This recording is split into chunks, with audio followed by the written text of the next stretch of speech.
Time کا میں youth کا ایک اور بڑا جو کمپوننٹ ہے نا، ایک بڑا شعبہ ہے، وہ ہے اسپورٹس کا. ہمارے ہاں اسپورٹس بہت پیچھے رہ گئی. مثلا ہم نے دیکھا ہے کہ قومی ہاکی کھیل جو ہاکی ہے وہ کہاں سے کہاں پہنچ گیا. چلے آج وہ پاکستان فائنل میں تو پہنچا اذلان شاہ کے اس ٹورنامنٹ میں، آگے جا کے اس کو مزید بہتر کیا جائے گا. ہم نے دیکھا ہے کرکٹ کے علاوہ کسی کو کوئی پوچھتا نہیں ہے. پاکستان کا ٹی وی سرکاری ٹی وی ہے، اس میں سوائے کرکٹ کا کچھ نہیں دکھایا جاتا. کرکٹ ہوتا ہے تو سارے وہاں بیٹھے ہوتے ہیں، باقی کسی کبڈی کا کوئی نام نہیں لیتا، ہاکی کا نام کوئی نہیں لیتا، فٹ بال کا نام نہیں لیتا. اسپورٹس بورڈ کے بارے میں کہا جاتا ہے کہ اس کا کوئی پتہ ہی نہیں کہ اس کے اختیارات کیا ہیں، کیسے ہیں. ایسی تجویز ہے کہ اسپورٹس بورڈ کو پی ایم کے جو اس پہ لائیں انڈر لائیں، اور پھر یہ جو سرکاری ٹی وی ہے اس کو کہا جائے کہ باقی اسپورٹس کو بھی تھوڑی سی مہربانی کریں اس پر. دیکھیں، شہباز شریف صاحب جس شخصیت کا نام ہے نا، وہ ایک ویژن رکھنے والے انسان ہیں. جب وہ پنجاب کے چیف منسٹر تھے تو اسپورٹس فیسٹیول، یوتھ فیسٹیولز جس میں کبڈی کی ٹیمیں بنی پہلی دفعہ، مطلب آپ دیکھیں کہ ان فیسٹیول سے ارشد ندیم صاحب جو ہیں وہ وہاں سے نکلے. مطلب کتنے بڑے بڑے نام گئے کبڈی ٹورنامنٹ کے دیکھنے کے لیے. تو کبڈی کو ہم نے بڑا پروموٹ کیا، ہم نے باقی گیموں کو پروموٹ کیا. بینگ پرائم منسٹر، انہوں نے پرائم منسٹر ٹیلنٹ ہنٹ رکھا. وہ صرف کرکٹ نہیں ہے، اس میں ہاکی ہے، اس میں فٹ بال ہے، اس میں باسکٹ بال ہے، اس میں والی بال ہے. اس کے اندر 12 ہم نے جو پاکستان کی ٹیبل ٹینس، مطلب اس طرح کی جو 12 گیمز ہیں ان کو ہم نے آئیڈینٹیفائی کیا. اب ہو کیا رہا ہے، ہم ان گیموں کے جو فائنلسٹ نکلتے ہیں، جو پورے پاکستان میں یہ مقابلے ہوتے ہیں، پہلی دفعہ ہم نے جو اولمپک ایسوسیشن اس کے ساتھ متعلقہ فیڈریشنز کے ساتھ مل کے ان کے باقاعدہ کیمپس لگیں گے، ان کی ٹریننگز کرائی جائیں گی. اور پاکستان میں ٹیلنٹ کتنا ہے، میں صرف ایک مثال دوں گا. ایک کرٹیسزم آتا ہے ہمیشہ کہ بڑے بڑے نام ہے، اپنا نام لیا بچے کا جو جیولن تھرو کرتا ہے ارشد ندیم.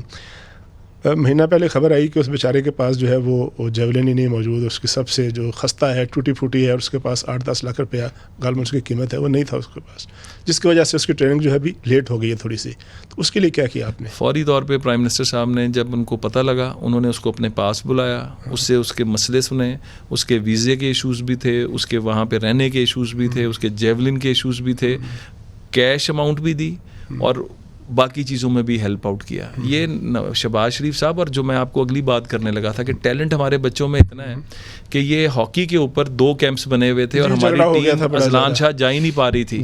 پرائم منسٹر نے فوری طور پر اس کے اوپر ایکشن لیا اور مجھ کو انہوں نے ہدایت کی.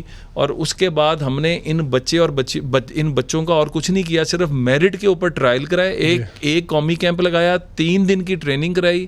تو اتنا ٹیلنٹ ہے کہ 3 دن کی ٹریننگ پہ میرٹ کی بنیاد پر جو بچے منتخب ہوئے، آج 13 سال بعد اذلان کپ کے اندر پاکستان کی ہاکی ٹیم جو ہے وہ موجود ہے. اچھا سر، بس اسپورٹس کا جو میں نے ذکر کیا، ایک تو مجھے بتائیے گا کہ ٹی وی کو کیسے سیدھا کریں گے؟ وہ باقی کھیلوں کو کیوں نہیں پوچھتے؟ باقی کھیلوں کو جہاں پر پاکستان میں باقی اداروں کو تباہ کیا گیا، اس پی ٹی وی کے اوپر 2014 کے دھرنوں کے اوپر حملہ کیا گیا. کسی نے مذمت کی؟ پاکستان کا اسٹیٹ کا ایک ادارہ تھا، اسٹیٹ ٹیلی ویژن تھا، اور اس کو توڑا گیا، اسٹیٹ آرگن تھا. آج اس کی کیپیسٹی بلڈنگ کی جا رہی ہے. شہباز شریف صاحب نے یہاں پر ایک انتہائی، میں سمجھتا ہوں، متحرک اور ینگ، جب ہم ینگسٹرز کی بات کرتے ہیں تو عطا تاڑڑ صاحب جو ہیں ان کو وہاں پر لے کر آئے ہیں. لوگوں سے زیادہ ینگ ہیں، دوڑ بھاگ کرتے ہیں اور ان کو ایک ٹارگٹ دیا ہے.